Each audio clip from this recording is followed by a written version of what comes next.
The rain tapped against the windows of my apartment as I stared at my reflection in the bathroom mirror.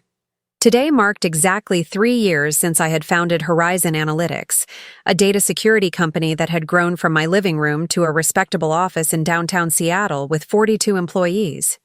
3 years of 18-hour workdays, of sacrificing weekends, relationships, and sleep. 3 years of watching my savings account dwindle before the investments finally came in. "You're crazy for doing this, Maya," I told myself, running a brush through my dark hair. At 32, I was at a crossroads in my company's journey. My phone buzzed with a text from Rachel, my CFO and closest confidant since college. "Are you sure about this? Not too late to back out." I typed back, "Doing it. Meeting him at 9. The him was Victor Harmon, a veteran tech executive with an impressive track record of scaling companies like mine. After months of searching, my board and I had finally found the perfect COO candidate to help take Horizon to the next level. But I had a nagging concern.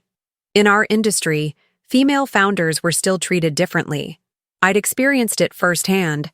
Potential clients assuming I was someone's assistant during meetings, investors directing technical questions to my male colleagues instead of me, and the endless stream of helpful advice that often felt condescending rather than supportive. So I'd made a decision that Rachel thought was ridiculous. I wouldn't tell Victor I was the founder and CEO. Instead, I would pose as a new intern for the first month. I wanted to see his true character before handing him the keys to my company. "This isn't a romantic comedy, Maya," Rachel had argued last week over coffee. "This is business. Just be upfront with him." But my mind was made up. The board reluctantly agreed to my experiment, though they thought I was overthinking things. Victor came highly recommended by people we trusted. His resume was impeccable. But I'd learned to trust my instincts. I dressed in simple jeans and a casual sweater, definitely not my usual CEO attire, and headed to the office early. The security guard gave me a confused look at my outfit but let me in with a friendly nod. I slipped into my office one last time, looking at the view of the Space Needle in the distance. My desk was already cleared of personal items. For the next month, I'd be working from a small desk in the open area with the other interns and junior staff. My office would be Victor's during this trial period. Rachel appeared at my door, coffee in hand. "Last chance to act like a normal person," she said, extending the cup to me. "Where's the fun in that?" I replied, taking the coffee gratefully. "Besides, you know why I'm doing this." She sighed. "I do, and I respect it, even if I think it's unnecessarily complicated. Just be careful. Lies have a way of spiraling." "It's not a lie.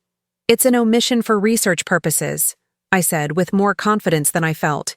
"Besides, Jen from HR has prepared everything. My intern badge, email, everything's ready. The team knows not to blow my cover." "And if he's a jerk to the interns, you'll fire him on the spot?" Rachel raised an eyebrow. "If he treats the most junior people poorly, he's not someone I want helping to lead this company," I said firmly. Character matters, especially as we grow. At precisely 9 a.m., I watched from my new desk as Victor Harmon walked through our office doors. He was tall with salt and pepper hair, dressed impeccably in a tailored suit that probably cost more than my first server. Rachel greeted him and led him to what was temporarily his office, my office. The team had been briefed. For the next month, I was Maya Bennett, a new marketing intern. Our actual CEO was traveling for business development, and Rachel would handle Victor's onboarding as interim leadership. I took a deep breath. The experiment had begun. By lunchtime, Victor had been introduced to the entire team. When he reached my desk, Rachel said simply, "And this is Maya, our new marketing intern." He shook my hand firmly. "Nice to meet you, Maya. First week?" "First day, actually," I replied, noticing how he maintained eye contact. "Well, welcome aboard. I'm new here too, so we can figure things out together." His smile seemed genuine. As he moved on to meet the engineering team, I exchanged glances with Rachel. So far, so good. The real test would begin tomorrow when the actual work started. I had set up a simple assignment for myself: helping with market research for our newest security product. It was basic work, something any intern could handle, but it would put me in Victor's orbit regularly. As I packed up to leave that evening, I wondered if I had made a huge mistake. Was I being paranoid? Unfair to Victor? But then I remembered the countless times I'd been dismissed or overlooked simply because of my gender in this industry. No, I needed to know who Victor really was when he thought no one important was watching. The next month would tell me everything I needed to know about the man who might help shape the future of my company. I just hoped I wouldn't regret it. By the end of my first week as an intern, I had learned several things about Victor Harmon. He arrived precisely at 7:30 every morning, always brought his own lunch in a reusable container, and had a habit of tapping his pen against his coffee mug when deep in thought. What I hadn't yet determined was whether he was the right fit for Horizon. He seemed competent enough, quickly grasping our business model and asking insightful questions during meetings. But he remained somewhat distant from the team, especially the more junior staff. On Thursday morning, I was working on a competitor analysis when Victor stopped by my desk. "How's the research coming along, Maya?" he asked, glancing at my screen. "Almost done with the initial findings," I replied. This was work I could do in my sleep, but I was playing the part of an eager intern. "Good. When you're finished, bring it to my office. I'd like to go through it with you." An hour later, I knocked on the door of my own office. "Come in," Victor called. I entered with my laptop, feeling strange to be a visitor in the space I'd designed. The photographs I'd chosen for the walls had been temporarily replaced with generic Seattle landscapes. My collection of engineering books had been stored away. It felt sterile now. "Have a seat," Victor gestured to the chair across from him. My chair. I presented my findings on our competitor's security offerings, deliberately including a few minor errors to see if he'd catch them. He listened attentively, then pointed to my slide comparing pricing models. "You've misunderstood their enterprise tier structure," he said, not unkindly. "Their base pricing looks cheaper, but they charge additionally for features we include standard." I was impressed. He was right. "Also," he continued, "your analysis is missing Sentinel Tech. They just launched a competing product last month." This was actually news to me. I'd been so busy with Victor's onboarding that I'd missed this development. "I'll add them to the analysis right away," I said, making a note and feeling a genuine flutter of intern-like nervousness. Had I actually missed something important? "Good work otherwise," he said.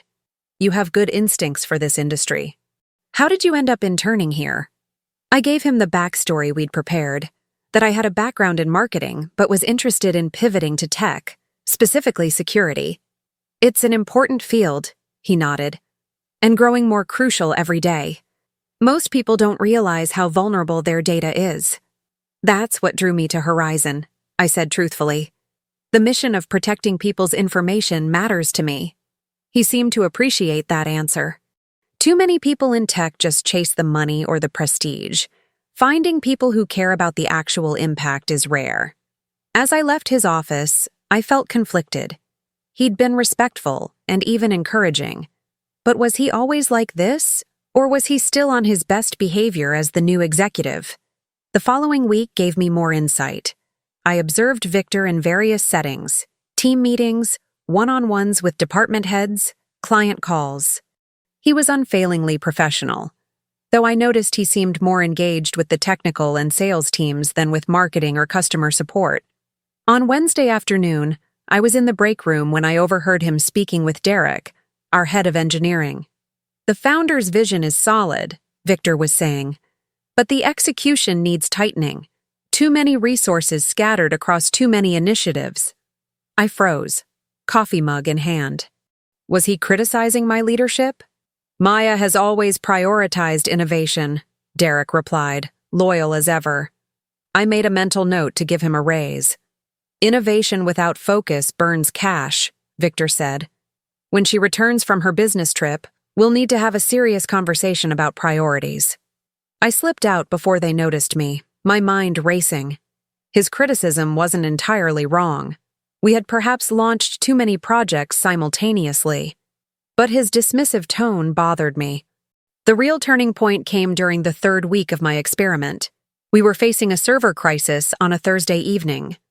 A client's data migration had gone wrong, and their system was down. Most of the team had already left for the day, but a few engineers were working frantically to fix it. I was staying late, ostensibly to finish some marketing materials, but really to monitor the situation. Victor had remained as well, which impressed me. As midnight approached with no resolution, tensions rose. One of our junior engineers, Priya, was struggling with a particularly difficult aspect of the migration. "I don't understand why this keeps failing," she said, frustration evident in her voice. I watched as Victor moved to her desk. Instead of taking over or criticizing, he pulled up a chair. "Talk me through what you're seeing," he said calmly. For the next 30 minutes, he patiently worked with Priya, asking questions rather than dictating solutions. Together, they identified the issue, a configuration mismatch that was causing the data corruption. "You found it," he told her when the fix worked. "Good job staying with it." Priya beamed with relief and pride. As the crisis abated and the team began packing up around 1 a.m., Victor addressed the exhausted engineers. "Everyone get some rest. Come in late tomorrow. The moment everything changed happened exactly 3 weeks and 2 days into my charade." It was a rainy Tuesday afternoon, and our office was hosting potential investors, a crucial meeting that could determine our next phase of growth. As an intern, I wasn't invited to the meeting, but I had carefully prepared Rachel with all the key points and figures she would need. I was pretending to work on social media analytics when the investors arrived. 3 men in expensive suits, led by Martin Green, a venture capitalist known for his aggressive questioning and dismissive attitude toward female founders. I'd pitched to him 2 years ago and left the meeting feeling like I needed a shower. Rachel greeted them professionally and led them to the conference room where Victor was waiting. I tried not to feel anxious about being excluded from a meeting about my own company's future. 45 minutes later, I heard raised voices from the conference room. The door suddenly opened, and Martin stormed out, followed by his associates. "This is a waste of our time," he was saying loudly. "Your numbers don't add up, and your strategy is fundamentally flawed. Where's the actual CEO? On vacation while you're trying to secure funding. That tells me all I need to know about this operation." Victor followed them out, his expression controlled but tense. "Mr. Green, if you'd allow me to clarify—" "We're done here," Martin cut him off. "When your CEO decides to take this seriously, have her call us directly." His eyes swept the office, landing briefly on me before he turned and headed for the exit. The office fell silent after they left. Victor stood in the hallway for a moment, then quietly asked everyone to give him the room. As the team dispersed, I remained at my desk, uncertain what to do. Victor noticed me still sitting there. "Maya, could you come here for a moment?" My heart raced as I approached him, wondering if my cover had somehow been blown. "I need some market data urgently," he said. "Can you pull the competitive analysis from the last 3 quarters? Focus on security companies with similar growth trajectories to ours." "Of course," I replied, relieved that my secret was still intact. I spent the next hour compiling the data, which I already knew by heart. When I brought it to his office, I found him staring out the window, deep in thought. "Here's the analysis you requested," I said, placing my tablet on his desk. He turned. "Thank you, Maya." Then, unexpectedly, "How long have you worked here?" "Just these past few weeks," I answered truthfully. "And what do you think of Horizon so far?" I considered my response carefully. I think it's a company with enormous potential and a mission that matters. The people here believe in what they're building. He nodded slowly. "That's what I thought too, when I took this position." He sighed. "Today didn't go well. Those investors were expecting to meet the CEO, and her absence raised red flags for them. I felt a stab of guilt. Maybe she had a good reason for not being here. Maybe, he conceded. But in this industry, perception is reality. And right now, the perception is that our leadership isn't fully committed." He shook his head. "The thing is, I've reviewed our products, our client base, our financials. This company is solid. Better than solid, it's exceptional. but Green couldn't see past his preconceptions. I couldn't help myself. What preconceptions? Victor looked at me directly. That a company founded by a woman isn't worth his investment. I've seen it before. Brilliant ideas dismissed because of who presented them. I stared at him, stunned by his assessment. Sorry, he said, misinterpreting my surprise. I shouldn't be discussing this with an intern. It's just frustrating to see good work undervalued because of bias. That evening, I called an emergency meeting with Rachel and the board. It was time to end the experiment. The next morning, I arrived at the office dressed in my usual CEO attire, a tailored blazer over a simple blouse, fitted trousers, and the pearl earrings my grandmother had given me when I graduated. I'd had Rachel schedule a company-wide meeting for 9 a.m. Victor looked surprised to see me standing at the front of the conference room instead of in my usual intern spot. Good morning, everyone, I began, my heart pounding. I owe you all an explanation, but especially you, Victor. His expression shifted from confusion to dawning comprehension as I continued. My name is Maya Bennett, and I am not an intern. I'm the founder and CEO of Horizon Analytics. A murmur ran through the room, though most employees already knew the truth. For the past 3 weeks, I've been working alongside you as an intern because I wanted to observe our operations from a different perspective. I looked directly at Victor, and I wanted to see how our new COO would treat someone he perceived as the most junior person in the company. Victor's face was unreadable. I know this was unorthodox and perhaps unfair, I acknowledged. But in an industry where women are often judged differently than their male counterparts, I felt it necessary to ensure that the person helping to lead this company truly embodied our values. I turned to address the whole room. I want to thank everyone who maintained this fiction, and I apologize for any awkwardness it caused. Finally, I focused again on Victor. I'd like to speak with you privately after this. The rest of you, thank you for your understanding. As the team filed out, Victor remained seated, his expression now one of careful consideration rather than anger, which I had half expected. When we were alone, I spoke first.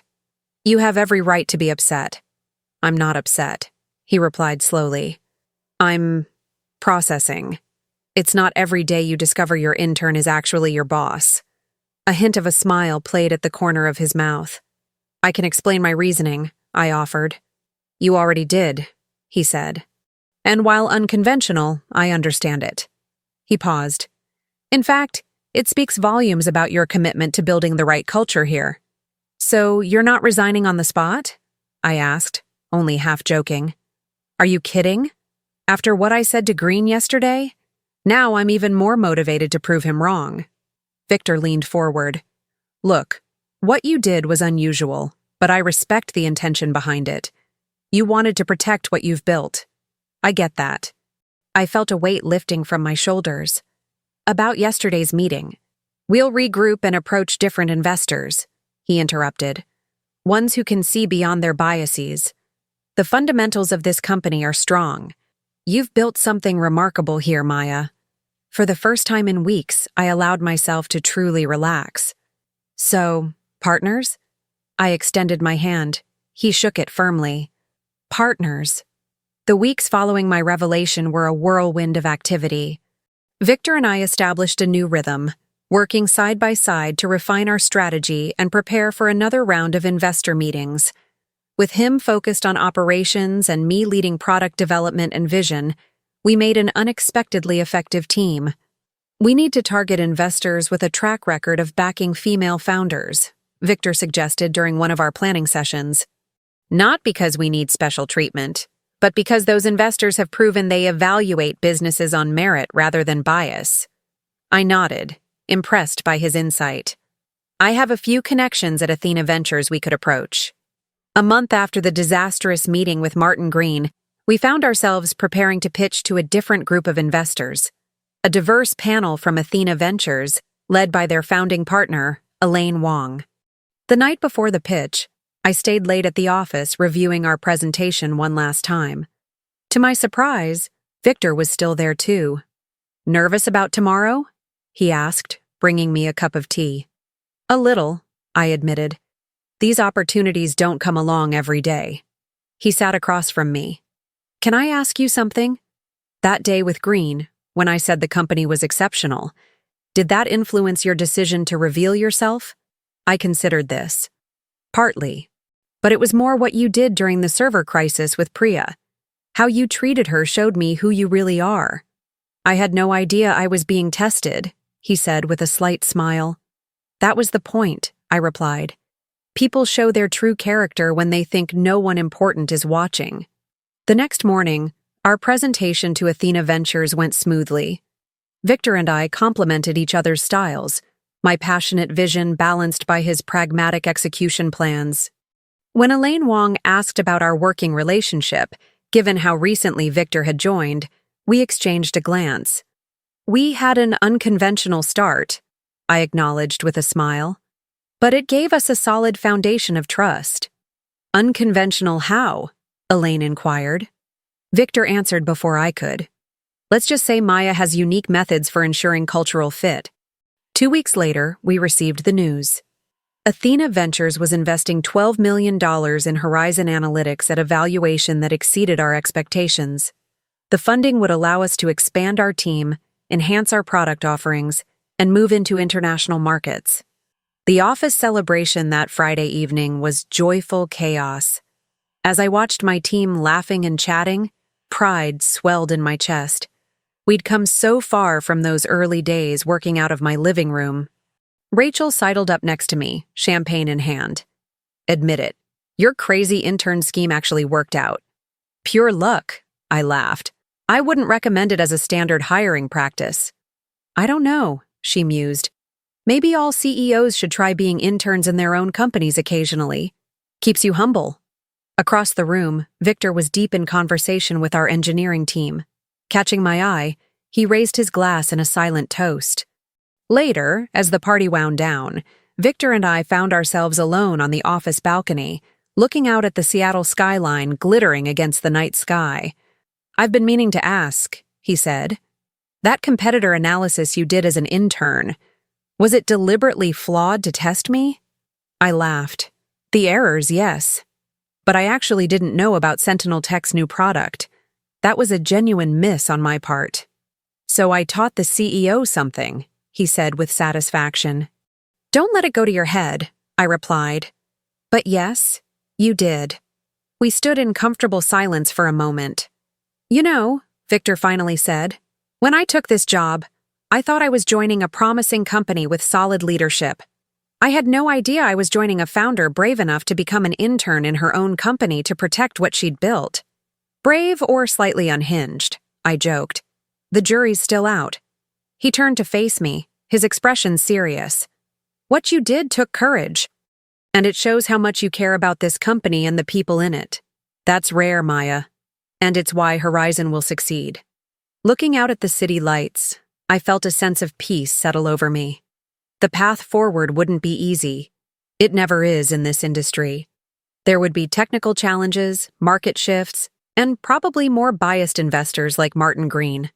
But for the first time since founding Horizon, I didn't feel alone in facing those challenges. I had built a team that shared my values, investors who believed in our vision, and now a partner in leadership who had proven his character in ways few executives ever would.